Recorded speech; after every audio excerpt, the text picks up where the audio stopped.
নমস্কার, কেমন আছেন সবাই? আমি ভালো আছি। ডায়েরির পাতা থেকে একটু নতুন ভিডিওতে আপনাদের সকলকে স্বাগত জানাই। আজ সকাল থেকেই একদম বৃষ্টি পড়ছে, ঝুমঝুম করে, আর এখন তো প্রচণ্ড নেমেছে। আর বাড়ির ওদিকে নাকি একদমই বৃষ্টি নেই, আর এত গরম, ধান পর্যন্ত বলে গাড়তে পারছে না জলের জন্য। এরপরে বৃষ্টিতে একটু গরম গরম চা নিয়ে দুজনে চা মুড়ি বিস্কুট খেয়ে নিলাম। ওভাবে ছাতা নিয়ে কাজে চলে গেল।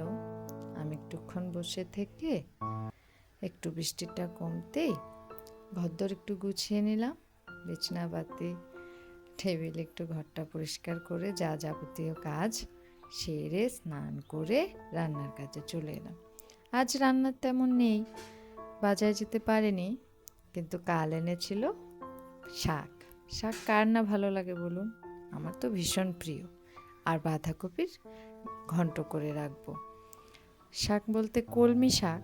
বাড়ির ওদিকে কত পাওয়া যায় শাক সবজি, আর এখানে শাকটা একদম পাওয়াই যায় না, পেলেও তেমন টাটকা নয়। কালই আনলো, আজই পেকে এরকম হয়ে গেছে। তা থেকে এই অল্প একটু বেছে বেছে যেটুকু আর কি হয়েছে।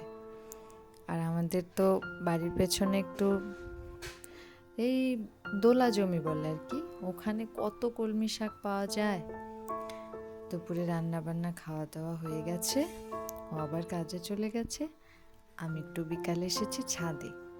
দেখুন বৃষ্টিটা থামার পর ফুলটি স্নান করার পরে আরো কি সুন্দর লাগছে না, সাথে একটু হালকা হালকা হাওয়া। আর এখানে দেখুন এগুলো কি কি লোভনীয় লাগছে বলুন? এগুলো বলুন তো কি? কলার বড়া। এই পাশের বাড়ি বৌদি করেছিল, তাই দিয়ে গেল। একে তো বৃষ্টির দিন, তার উপর আবার বড়া পকোড়া ভাজাভুজি, কার না ভালো লাগে বলুন? আর এই দেখুন আবার বৃষ্টি শুরু হয়ে গেছে, আর এই বৃষ্টিতে বারবার জামা তোলো আর নাড়ো। যাই হোক, আজ তাহলে আসি, আবার দেখা হবে নতুন একটি ভিডিওতে। ততক্ষণ আপনারা খুব ভালো থাকুন, আর কেমন লাগলো জানাবেন। ধন্যবাদ।